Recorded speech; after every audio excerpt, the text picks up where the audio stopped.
Oh, bakit? Ano nangyari sa'yo? Diyan sa gano'n, nakipaggulo ako. Katadyakan ko nga siya, isa ko eh. Sama niya taas dito sa balikat na to. Bakit? Anong sinabi sa'yo? Bakit nagagalit ka? Bastos mo itambay dyan eh. Yung dalawang lalaki, binastos ako. Bastos sila. What? Bakit dito? Kaya, May bakit kaya ito? yung isang lalaki, pinagsusuntok ko, pinagtatadyakan ko, natadyakan itong ako. Gawa niya pati dito sa balikat ko. Masakit eh, oh.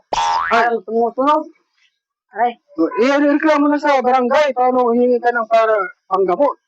Kaya mo na, total, marami, binugbog ko sila eh. Dalawa, nagtatadyakan ko sila eh. Aray ko. Matapang ka pala. Ay, siyempre, akala nyo ba namang sabing lalaking isa eh. Sabi niya sa akin. Hindi ko man ako eh. Oh, pare.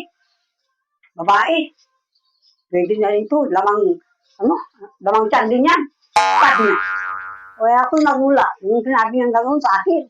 Tapos, aray ko. Sakit talaga. Masama yata ako. What? Tapos ang sagot ng isang lalaki gano'n. Aba eh, sabi ba naman niya sa akin eh.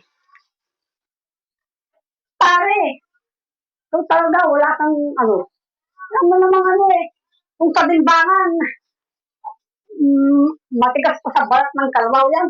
Siguro na yan eh, sabi ba naman? Ayan. Punta tayo sa barangay. Paano?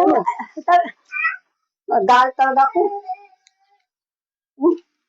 Ano sa barangay? Pamuti pa. Nagalit talaga ako doon. Sakit mo na, sakit.